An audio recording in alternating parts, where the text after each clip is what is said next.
Helo a chroeso i'n Myfyrdod diweddara ni yma o Eglwys Gymraeg Canol Llundain. A very warm welcome to everyone who's joining us for this, our weekly bilingual meditation from the Welsh Church of Central London. And we begin, as usual, with a brief word of prayer, gair byr o weddi i ddechrau yn y Gymraeg ac yn Saesneg.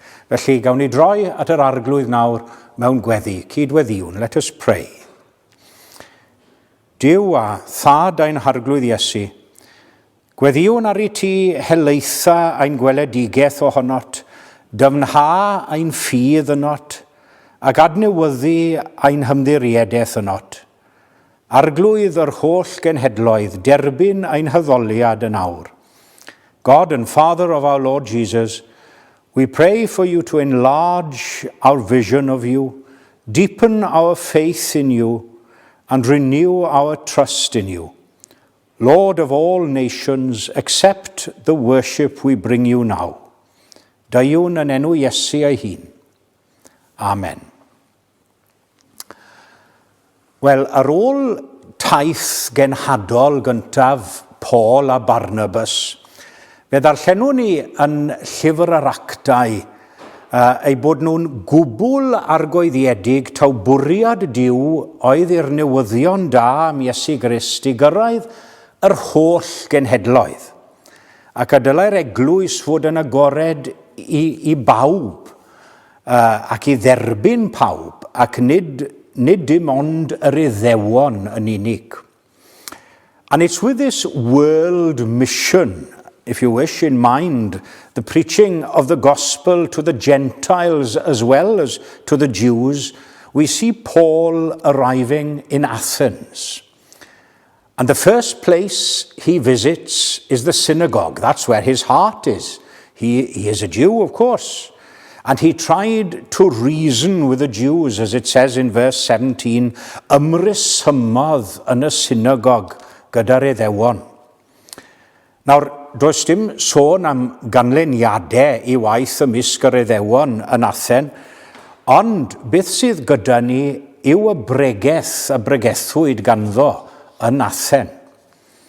There's been a lot of argument over the years amongst biblical scholars concerning the authorship of these words, of Paul's words in his great sermon at Athens.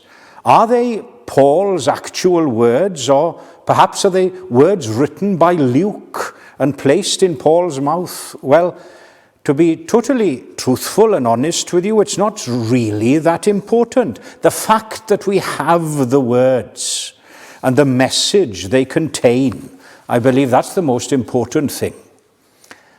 I ni'n cael ambell i gyfeiriad at syniadau groegaidd, ac ambell ddyfyniad o feirdd groegaidd hefyd. Ond at ei gilydd, mae'r bregaeth yn seiliedig ar y gred feiblaidd mewn un Duw, a hwnnw'n greawdwr pob peth. Paul's sermon starts with the creation of the world, and goes on to the man not mentioned, namely Jesus, who comes to judge the world. And in a similar vein to his great sermon in Antioch, it contains 3 sections. Now, is there any wonder that I'm so fond of my 3 headings? If it was good enough for Paul, I'm sure it's good enough for me. Ac yn gyntaf, i adran gyntaf mae'n cyhoeddi y gwir Dduw, yr unig wir Dduw, the one and only true God. That's his first section, or first heading. Achos wrth gerdded trwy'r ddinas, mae Paul yn sylwi ar y llu o allorau a themlau i'r diwiau gwahanol yma.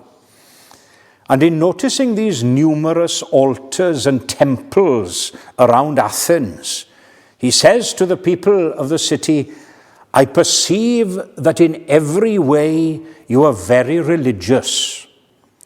But the one altar that grabs his attention more than any other is that inscribed to the unknown God, i'r Duw nid adweinir.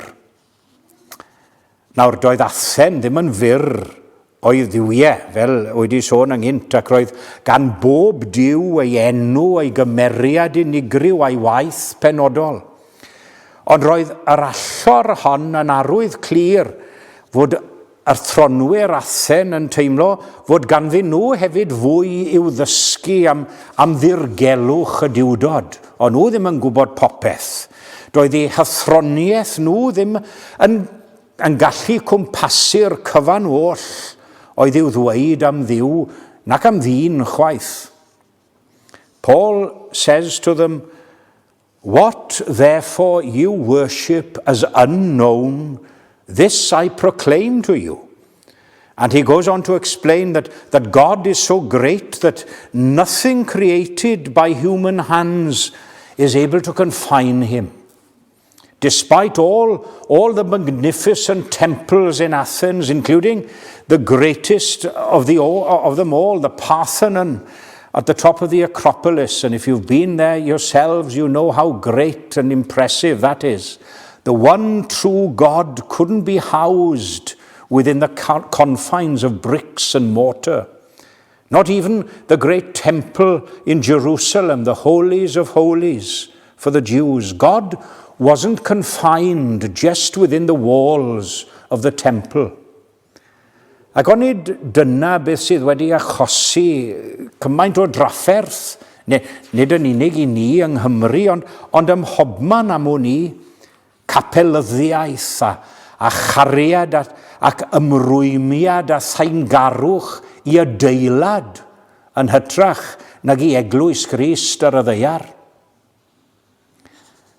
And in the second place, Paul proclaims the one true God as creator of all nations and all people.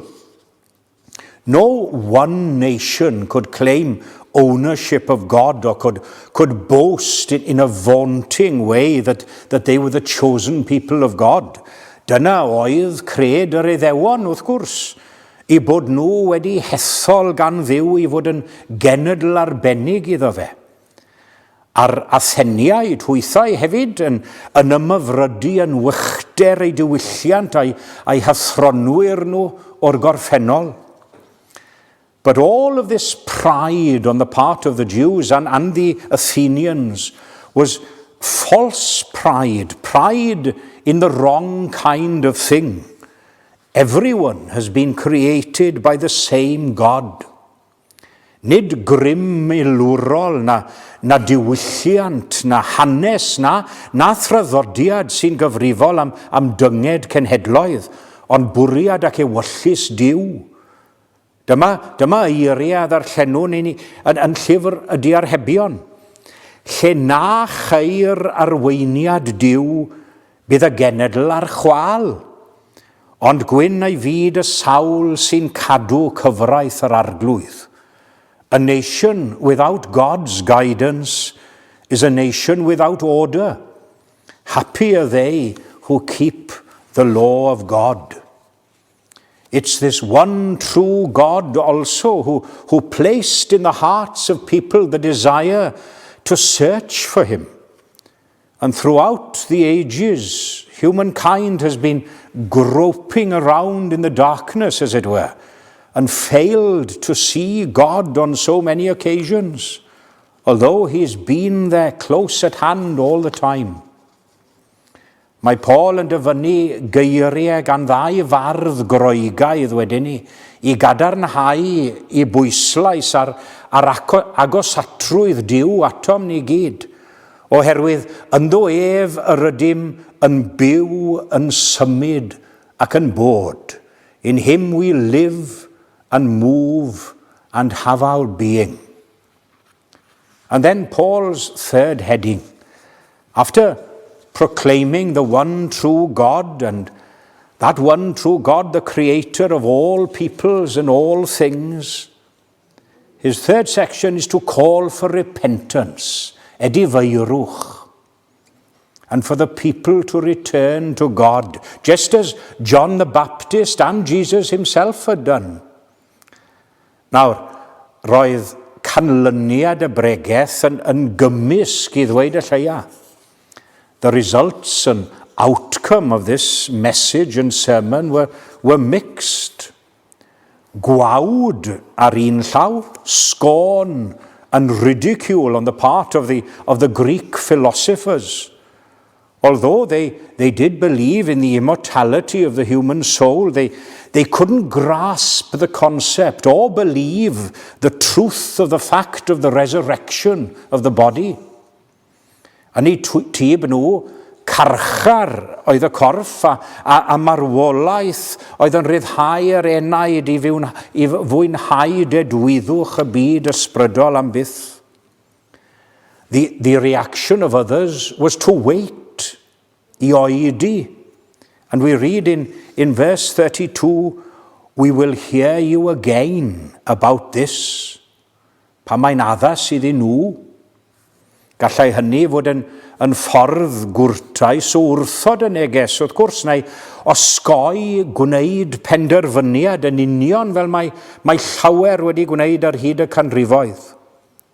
Wrth gwrs, ar y llaw arall, gallai olygu fod rhai a diddordeb diffuant y neges Paul ac oedden nhw'n awyddus iawn i wrando arno fe eto pan oedd yn addas iddyn nhw. But Paul's mission to Athens wasn't completely without results. And some accepted and believed the gospel.